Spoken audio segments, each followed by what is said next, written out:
রামেসা ধর্ষণ হত্যার বিচার দাবিতে ফুঁসছে দেশ, সর্বস্তরের মানুষের বিক্ষোভ। শিশুর নিরাপত্তা নিশ্চিতে সরকারকে আরও তৎপর হওয়ার আহ্বান।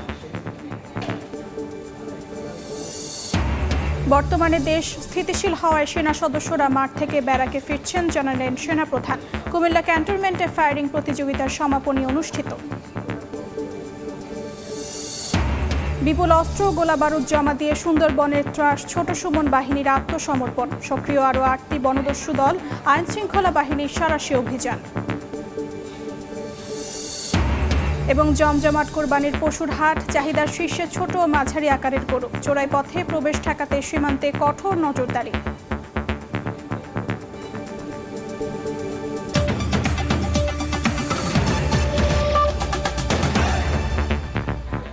বাংলার সময়ের সঙ্গে আছি আমি অর্জিতা শেহজিন। রামেসা ধর্ষণ ও হত্যার প্রতিবাদে জেলায় জেলায় মানববন্ধন হয়েছে। সমাবেশ করে এমন পাশবিক হত্যাকাণ্ডের সুষ্ঠু বিচার এবং আসামিদের দৃষ্টান্তমূলক শাস্তির দাবি জানান আন্দোলনকারীরা। এ সময় শিশুদের নিরাপত্তা নিশ্চিত করতে সরকারকে আরও কঠোর হওয়ার আহ্বান জানান তারা।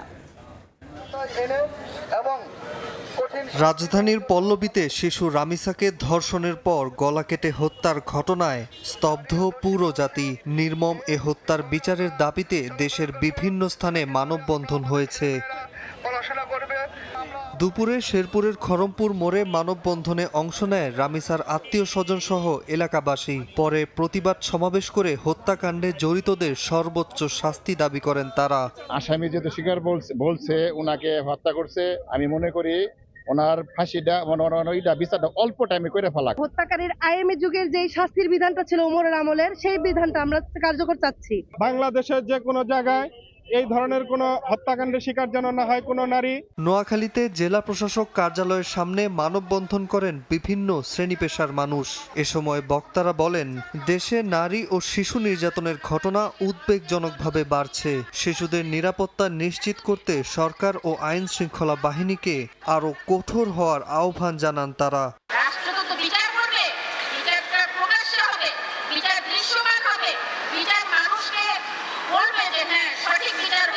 ধর্ষণের শাস্তি হবে প্রকাশ্যে মৃত্যুদণ্ড। জেলার কোথাও কোনো ধর্ষণ, কোনো পিতা, কোনো ভাই, কোনো পুরুষ মানুষ এমন কোনো সাহস না করে কোনো বাচ্চার গায়ে হাত দেওয়ার মতো।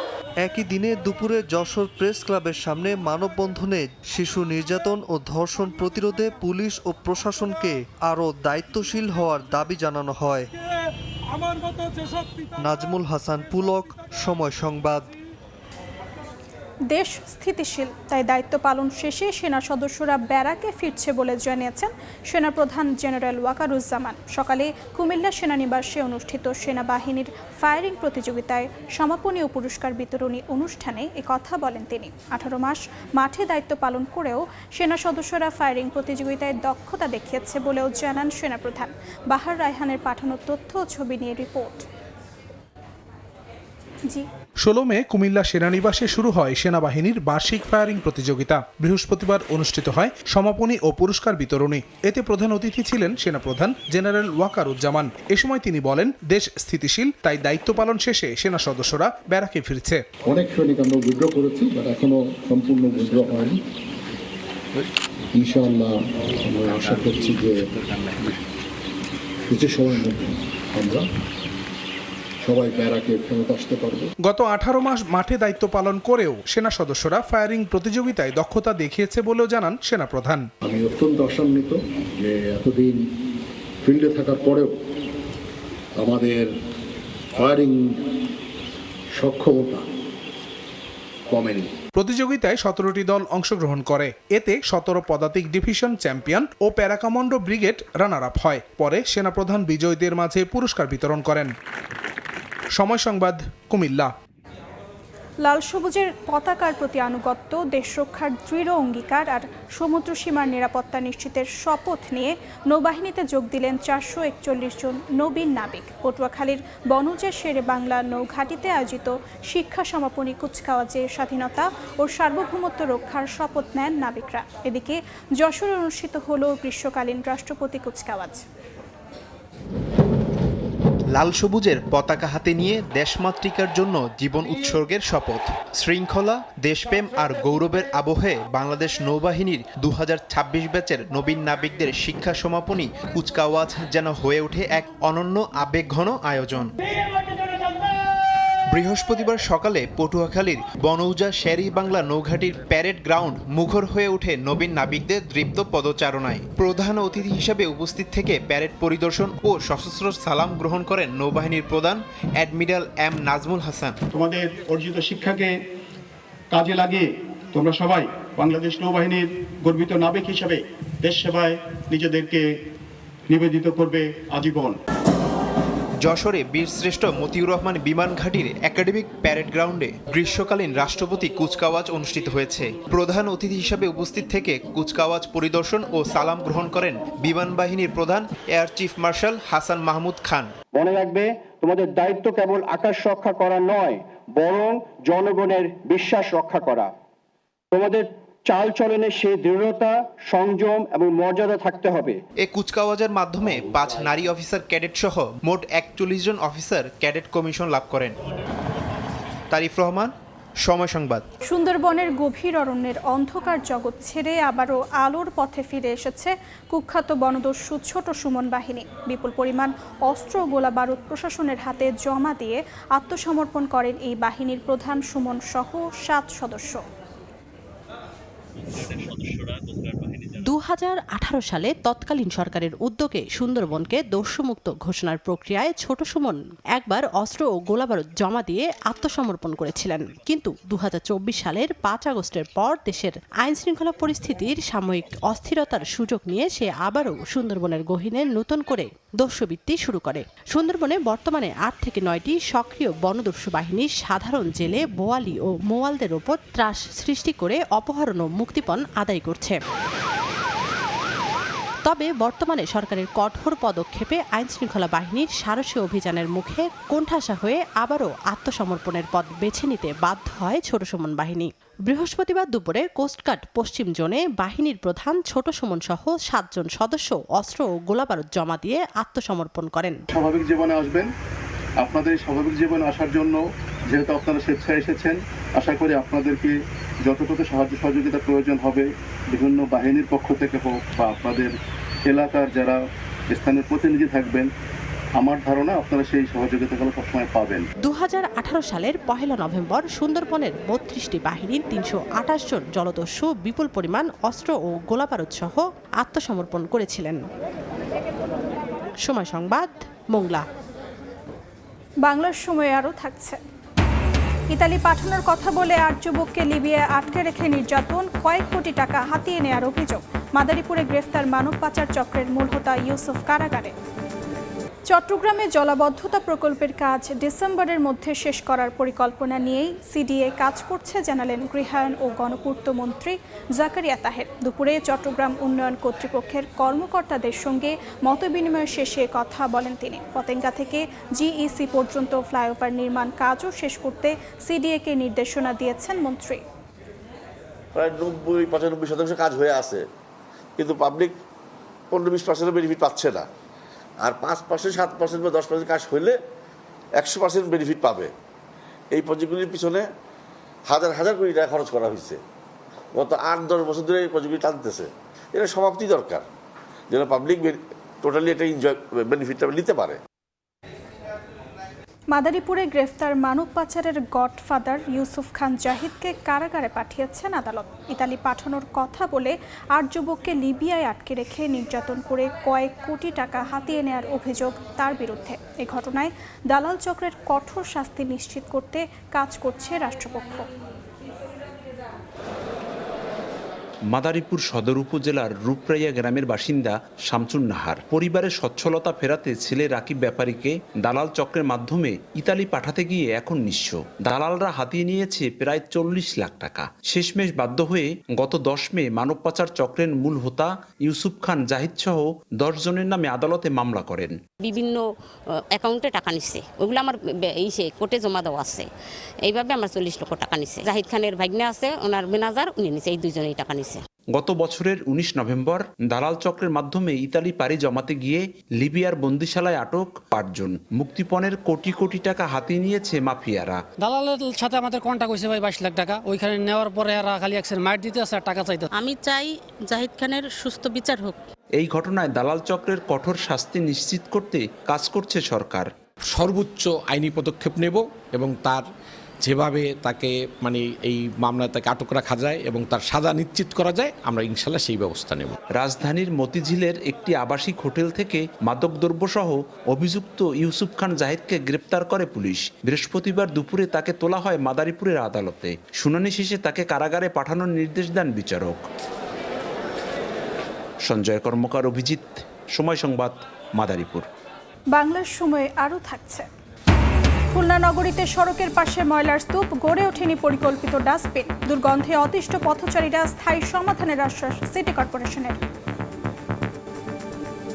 জমে উঠেছে পশুর হাট, তবে হাটগুলোতে সক্রিয় মলম পার্টি, ছিনতাইকারী, জালনোট কারবারি সহ বিভিন্ন অপরাধী চক্র। কোরবানির আগে বেড়েছে বিভিন্ন খামারে পশু চুরিও। ক্রেতারা নিজেদের নিরাপত্তা নিয়ে দুশ্চিন্তায়। অবশ্য অপরাধ দমনে কাজ চলছে জানায় পুলিশ। দরজায় কড়া নাড়ছে ঈদুল আজহা, জমে উঠেছে কোরবানির পশুর হাট। ক্রেতা বিক্রেতার হাক ডাকে মুখর। দেশি বিদেশি নানা জাতের পশু বেচাকেনা চলছে, তবে পশুর দাম নিয়ে মিশ্র প্রতিক্রিয়া দেখা গেছে। সিলেট এবং ঠাকুরগাঁ, পঞ্চগড় 2 জেলা বাদে সারা বাংলাদেশের মানুষ এখানে আসে, এখানে ক্রয় বিক্রয় করে। তবে হাটগুলোতে সক্রিয় হয়েছে মলম পার্টি, ছিনতাইকারী, জালনোট কারবারি সহ বিভিন্ন অপরাধী চক্র। এতে হাটে আসা ক্রেতারা নিজেদের নিরাপত্তায় নিয়ে দুশ্চিন্তায় আছেন। গরুর হাটগুলোতে অজ্ঞান পার্টির খপ্পর, জাল টাকার বিস্তার এগুলো এবং গ্রাম অঞ্চলগুলোতে চুরির ঘটনাগুলো ঘটে, যেগুলো রোধ করা আসলে আমাদের প্রয়োজন। তবে অনাকাঙ্ক্ষিত ঘটনা প্রতিরোধে কাজ চলছে জানায় পুলিশ। পুলিশের একাধিক পার্টি নিয়োজিত থাকবে পুরো পোশাকে, সাদা পোশাকে, এবং ডিবি পুলিশ আমাদের সার্বক্ষণিক নিয়োজিত থাকবে। এবং এছাড়াও বড় বড় হাটগুলোতে আমাদের বাংলাদেশ ব্যাংক অনুমোদিত জাল টাকা শনাক্তকরণ মেশিন আমাদের প্রত্যেকটা সাব ইন্সপেক্টরের কাছে আমাদের দিয়ে দেওয়া আছে। এদিকে সীমান্তে অবৈধ পশুর অনুপ্রবেশ ঠেকাতে সতর্ক অবস্থানে বিজিবি। তানজিল হাসনাত, সময় সংবাদ। নারায়ণগঞ্জে ২৫০০ মাটি কাটার ব্যবসায় দ্বন্দ্বের জেরে এক ব্যবসায়ীকে কুপিয়ে হত্যা করা হয়েছে। নিহত ওসমান গনি ইউনিয়ন বিএনপির সাধারণ সম্পাদক ছিলেন। হত্যাকাণ্ডের প্রতিবাদে বিক্ষোভ ও যানবাহন ভাঙচুর করেছেন স্থানীয়রা। খুনের ঘটনায় 4 জনকে আটক করেছে পুলিশ। এদিকে যশোরের ঝিকরগাছায় এক যুবককে কুপিয়ে হত্যা করেছে দুর্বৃত্তরা। মাটি কাটার ব্যবসা কেন্দ্র করে দ্বন্দ্বের জেরে উত্তপ্ত পুরো এলাকা। সড়কে মোটরসাইকেল জ্বালিয়ে বিক্ষোভ। নারায়ণগঞ্জের ২৫০০ চক এলাকায় বুধবার রাতে একদল দুর্বৃত্ত হামলা চালায় ওসমান গনির উপর। এ সময় ছুরির এলোপাতারি আঘাতে গুরুতর আহত হন তিনি। পরে ঢাকা মেডিকেলে নেওয়া হলে তাকে মৃত ঘোষণা করেন চিকিৎসক। মাটি কাটার ব্যবসায় জড়িত নিহত ওসমান গনি ইউনিয়ন বিএনপির সাধারণ সম্পাদক ছিলেন। সকালে তার মৃত্যুর খবরে উত্তেজনা ছড়ায় পুরো এলাকায়। স্থানীয় নেতাকর্মীরা ২৫০০ গাউসিয়া সড়ক অবরোধ করে বিক্ষোভ করেন। এ সময় কয়েকটি যানবাহন ভাঙচুর করা হয়। পরে পরিস্থিতি নিয়ন্ত্রণে আনে পুলিশ। পরিকল্পিতভাবেই এই হত্যাকাণ্ড, অভিযোগ নেতাকর্মীদের। মেশিন বের করতে আর মাইরা লামু। আমি বলছি আমার কাছে মানি ব্যাগের মোবাইলটা আছে, আমাকে চেক করে দেখতে পারেন, আমার কাছে কিছু নাই, আমি অসুস্থ মানুষ। আমরা জেনুইন ভাবে টিউন শৈলিয়া সবার প্রমাণ হলে আমরা মাটি কাটতেছি, আমরা অবৈধ মাটি খাই না, আমরা একটা মাটি কাটা নিয়ে ঘটনা। তারপরও আমরা যেহেতু মামলা হলে তদন্ত করছি, ঘটনার সন্দেহে 4 জনকে আটক করেছি, জিজ্ঞাসাবাদ চলছে এবং মামলা তদন্ত চলছে। এদিকে যশোরের ঝিকরগাছায় কীর্তিপুরে মিম নামে এক যুবকের রক্তাক্ত লাশ উদ্ধার করে পুলিশ। মাথায় আঘাত করে তাকে হত্যা করা হয়েছে। তানজিনা তাসনিম, সময় সংবাদ। চিকিৎসক ও নার্সের ভুল চিকিৎসায় এক নারীর মৃত্যুর অভিযোগ উঠেছে। স্বজনরা জানায় গত 18 মে শ্বাসকষ্ট নিয়ে জেলা সদর হাসপাতালে ভর্তি হন শহরতলির কৃষ্ণকাঠি এলাকার হামিদা বেগম। আজ সকালে হাসপাতালের ডিউটি ডাক্তার সুফিয়ার রহমান সুমন ও কর্তব্যরত নার্সরা ওই নারীকে চিকিৎসা দেয়। এক পর্যায়ে ইনজেকশন পুশ করা হলে সঙ্গে সঙ্গে তিনি ছটফট করতে থাকেন। মুহূর্তের মধ্যেই মৃত্যুর কোলে ঢলে পড়েন হামিদা বেগম। স্বজনদের অভিযোগ, ভুল চিকিৎসা দিয়ে মেরে ফেলা হয়েছে হামিদাকে। তবে আবাসিক মেডিকেল অফিসারের দাবি, ভুল চিকিৎসায় নয়, ওই নারী অসুস্থতায় মারা গেছেন। দেখছেন বাংলার সময়। গাইবান্ধায় সরকারি ভিজিএফের চালসহ ডুবে গেছে 2টি নৌকা। ঈদুল আজহা উপলক্ষে সকালে ফুলছড়ির বালাসী ঘাট থেকে চরে নেয়ার জন্য 2টি নৌকায় 50 কেজি ওজনের 467 বস্তা চাল রাখা ছিল। এ সময় আকস্মিক ঝড়ো বাতাসে ডুবে যায় নৌকা দুটি। পরে ফায়ার সার্ভিস ও স্থানীয়রা চালের বস্তাগুলো উদ্ধার করে ঘাটে তোলে। দেখছেন বাংলার সময়। খুলনা নগরীর বিভিন্ন এলাকায় এখনও গড়ে ওঠেনি পরিকল্পিত বর্জ্য ফেলার নির্দিষ্ট স্থান। সড়কের পাশে, মোড়ের ধারে কিংবা জনবহুল এলাকায় প্রতিদিনই জমছে ময়লা আবর্জনার স্তূপ। নগরীর বিভিন্ন ওয়ার্ড থেকে ছোট গাড়িতে এনে ঘন্টার পর ঘন্টা প্রধান সড়কের পাশেই ফেলে রাখা হচ্ছে বর্জ্য। নিরালা মোড়, তেঁতুলতলা, পিটিআই মোড়, শান্তিধাম, মেডিকেল কলেজ ও গোয়ালখালী মোড় সহ বিভিন্ন এলাকা দিনের পর সময় জুড়ে পরিণত হয় অস্থায়ী ভাগাড়ে। এতে পরিবেশ দূষণের পাশাপাশি বাড়ছে রোগবালাইয়ের ঝুঁকিও। আধুনিক ও সমন্বিত বর্জ্য ব্যবস্থাপনার মাধ্যমে পরিচ্ছন্ন নগর গড়ে তোলার দাবি তাদের। বাংলার সময়ের শীর্ষ সংবাদগুলো জানিয়ে দিচ্ছি আরেকবার। রামিসা ধর্ষণ হত্যার বিচার দাবিতে ফুটছে দেশ, সর্বস্তরের মানুষের বিক্ষোভ। শিশুর নিরাপত্তা নিশ্চিতে সরকারকে আরও তৎপর হওয়ার আহ্বান। বর্তমানে দেশ স্থিতিশীল হওয়ায় সেনা সদস্যরা মাঠ থেকে ব্যারাকে ফিরছেন, জানালেন সেনাপ্রধান। কুমিল্লা ক্যান্টনমেন্ট ফায়ারিং প্রতিযোগিতার সমাপনী অনুষ্ঠিত। এবং বিপুল অস্ত্র ও গোলাবারুদ জমা দিয়ে সুন্দরবনের ট্রাস ছোট সুমন বাহিনীর আত্মসমর্পণ, সক্রিয় আরও 8টি বনদস্যু দল। আইনশৃঙ্খলা বাহিনীর সাঁড়াশি অভিযান। এ ছিল বাংলার সময়। এরপর সন্ধ্যার সময়ের সঙ্গে থাকবেন আলিশা ইসলাম। ধন্যবাদ অর্চিতা। সন্ধ্যার সময় নিয়ে আসছি কিছুক্ষণ পর, সঙ্গে থাকুন সময়।